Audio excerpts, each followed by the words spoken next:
So I just watched a movie that is a very strong contender for worst movie I've ever seen. And I've seen almost 5,000 movies. And I've seen a lot of bad movies. And I haven't seen a movie this bad in a long time. Like, terribly made, terribly edited, horrible script, horrible music, horrible characters, horrible story. Everything was terrible. Okay, the only reason, okay, I don't know where to go with this. One, it was directed by Marleen Gorris, who holds the distinction of being the first woman to have her film win for Best Foreign Language Film for Antonia's Line. She is Dutch. Antonia's Line came out in 1995. This movie was filmed in 2003. It was Miramax. It got shelved.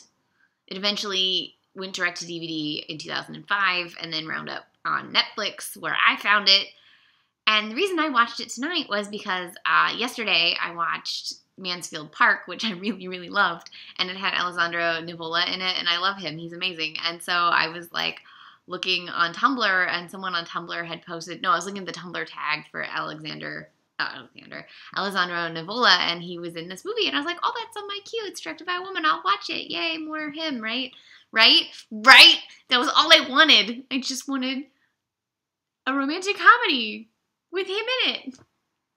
Not what I got. I got a dramedy, maybe, full of terrible characters, people that probably exist, but I don't want to know them.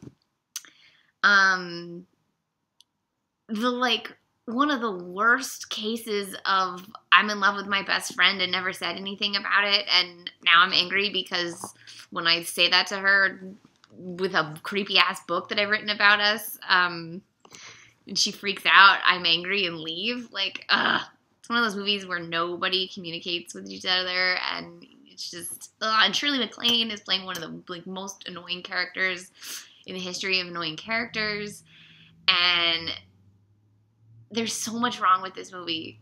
I don't even have time. I don't even want to talk about it. I hated it so much. I hated it like 12 minutes in, but I was like, I can keep going. And then I just kept hating it, and I was like, maybe it'll get better. It never got better. And I love Julia Stiles, and I want her to make her Bell Jar movie, but this movie was terrible.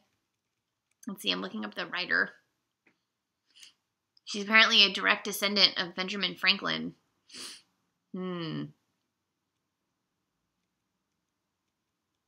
Holy crap, it's the woman she's the woman who's responsible for Valentine's Day and New Year's Eve. And The Prince and Me, and The Prince and Me 2. And apparently some Xena, Xena Warrior Princess movie. The Prince and Me was also terrible. So there you go. This is one of those people who keeps getting work and everything that she makes is terrible. Fantastic. I hated this movie. I hated it. I want my time back. I wish there was another movie with Alessandro Nivola directed by a woman that I could watch, because I think I've sort of ended his directed by women filmography. I'll just rewatch Mansfield Park like a million times, and that's a much better use of my time. I hated this movie so much.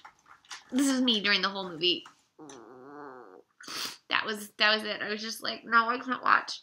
Like, I was embarrassed for this movie. The actor who plays her other love interest dude, this was his last movie. He made this movie, and it was so bad, and then he was never seen again in a movie.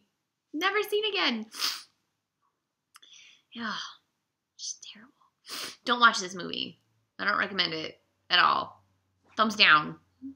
Lots of thumbs down. No. Spend your time doing something else. Watch other Julia Stiles movies. 10 Things I Hate About You. Great movie. Yeah. Yeah, this movie, no. Just no.